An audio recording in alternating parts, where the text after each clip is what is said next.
의원들 사이에서는 확실히 숫자상으로도 그렇고 박찬대 의원을 지지하는 사람들이 외견적으로 많은 건 사실인 것 같습니다. 일단 기본적으로 성격이 온화하고 되게 유쾌하고 착하다고 하더라고요. 이렇게 들었고 그리고 이제 가장 강점이 이번이 이전에 바로 원내대표를 했었잖아요. 그럼 당장 그 원내대표만 해도 자기 사람이에요. 그리고 자기가 이제 원내대표 하면서 뭐 당내 그 뭐 이해관계 조정하면서 뭐 예산부터 해서 모든 거 다 뭐 어디 상임위 어디 꽂아주고 이런 거 다 사실 권한을 가지고 있잖아요. 그리고 이제 그러니까 그런 식으로 좀 하면서 아무래도 마음을 좀 얻어놨을 거고 사람들이 이렇게 생각을 많이 할 겁니다. 아까 제가 말씀드렸지만 정청래 의원은 동업자고 여기는 고용사장. 근데 그러니까, 지금 의원들 생각하기에는 지금 이 시점에서 우리가 필요한 거는 고용사장이다. 이재명 대통령의 뜻을 온전하게 100% 받들어서 그 개혁을 완수하는 사람이 우리는 필요하다. 이제 그런 식으로 생각하면은 왠지 정청래 의원은 자기 정치를 좀 할 것 같은데 박찬대 의원은 안 그러고 자기 일만 맡겨진 일만 열심히 할 것 같다. 이런 인식들을 좀 가지지 않을까. 이게 제 추측입니다.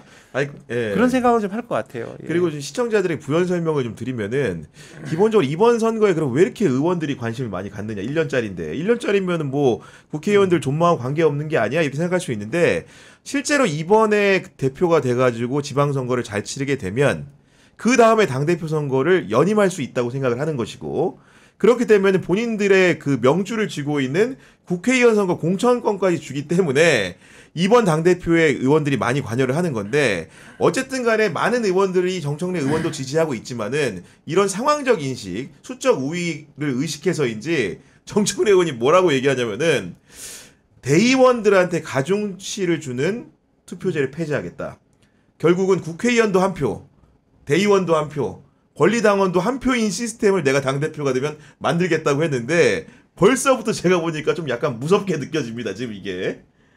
그 전부터 사실 정청래 의원 뭐 국회의원 할 때부터도 이제 뭐 특히 당 개혁할 때 보면 이제 당원들 권리 당원들한테 좀 더 이제 힘을 실어주는 그 개혁 뭐 입법은 아니죠. 당 내에서니까 그러니까 그런 주장들을 많이 했기 때문에 그런 것들이 지금 이제 좀 연장선에 있는 것 같고 특히 이제 본인이 보면 이제 약간 권리당원 아까 뭐 호남 권리당원 맞아요. 뭐 그러니까 권리당원으로 이번 판세에서 이제 이겨야 된다고 생각하는 거잖아요. 특히 이제 지금 보면 이제 이 지금 당 대표가 15%가 대의원이고 55% 권리 나머지가 이제 국민 여론인데 권리당원의 영향력이 되게 압도적인 상황이잖아요. 그러니까 이 상황에서는 본인이 그걸 계속 밀고 나가야 되고 지금 그걸 또 이제 보면 박찬대 의원도 이제 느끼고 있는 거죠. 본인이 이게 뭐 의원 표심이라는 게 예전처럼 사실 뭐 대의원들이라든가 권리당원들한테 얻어 내려가지고 될 수 있는 상황이 아니니까. 그러니까 뭐 정 의원이 이제 호남 민심 뭐 훑던데 박찬대 의원도 지금 뭐 출마 선언을 원하는데 일주일 동안 뭐 호남살이 일주일 했다고 하는 거잖아요. 그러고 보면 이제 기본적으로 권리당원 표를 어떻게 확보하느냐가 이번 뭐 선거에서 되게 이제 변수 아닐까 싶습니다. 당 대표가 되면은 원내대표도 했으니까 본인이 추진하고 완료하고 싶은 과제가 있지 않겠습니까? 기본적으로는 뭐 이번 당 대표가 되게 이제 중요한 게 이 뭐 이재명 정부 첫 당 대표 되는 거잖아요. 그리고 보면 이제 이재명 대표, 그러니까 이재명 정부를 성공시키는데 큰 역할을 해야 되고 그러려면 당 대표 역할이 뭐 무엇보다 중요하지 않습니까? 기본적으로 이제 한 축이 이제 그 대통령실이라면 나머지 축이 이제 뭐 그 여당이니까 여당 쪽에서 이제 뭐 입법이라든가 아니면 뭐 각종 뭐 현안에 대해서 이제 소를 높여줘가지고 좀 이렇게 2인 3각으로 가야 되는 부분들이 있는 거죠. 그런 의미에서는 이 당대표 역할이 되게 중요하고 박찬대 의원이든 정청래 의원이든 한창 하는 것들이 그거잖아요. 좀 그러니까 스타일은 좀 다르죠. 정청래 의원은 그런 이야기를 하잖아요.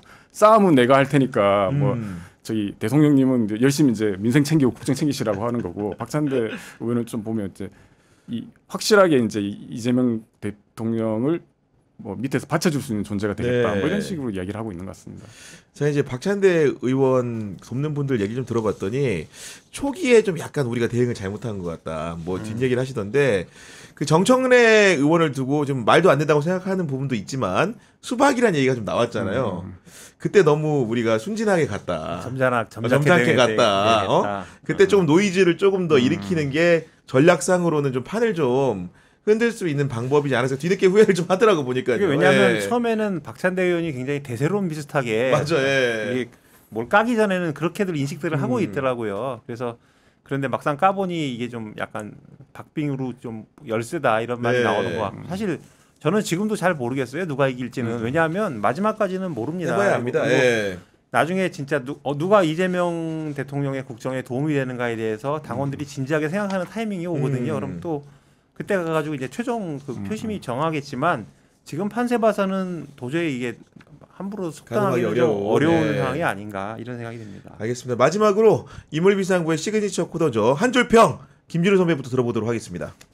뭐 두 사람 다 이제 기본적으로 흥도 많고 끼도 많고 말도 많은 분이시잖아요. 그래서 이 지난번 후보 등록하기 전에도 이미 이분들이 이제 선거운동하면서 뭐 검찰개혁 토론회 가가지고 뭐 이제 뭐 검찰개혁을 뭐 추석 밥상에 얹겠다고 앞서거니 뒤서거니 발언도 하고 근데 끝나고 나니 나오면서도 그 이야기를 서로 손 꼭 잡고 나오더라고요. 우리는 헤어질 결심 안 한다.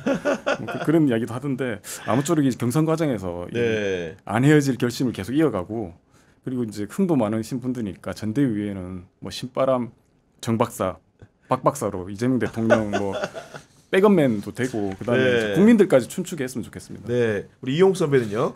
예, 뭐 저도 그런데 이제 저는 정청래 의원 이제 준비하면서 느낀 게 뭐 지역구 공략이든 뭐 남들이 찾기 어려운 바닥을 잘 했는 것 같으니까 이제 국정을 누가 대표가 되든 간에 국정에 가려운 곳을 잘 긁어주는 국정 효자손이 되라. 이게 국정 정청래 효자손이 의원한테 되라. 해주고 싶은 네. 얘기고요. 박찬대 의원은 뭐 김진호 기자도 얘기했지만 흥도 많고 농담도 잘하고 뭐 춤추는 것도 꺼리지 않고 뭐 재미는 좀 없어 보이지만 여하튼 그래서 국정이라는 게 딱딱할 수밖에 없는데 좀 이런데 좀 신바람을 불어넣는 네. 국정 엔터테이너가 되라 이렇게 야. 주문하고 싶습니다.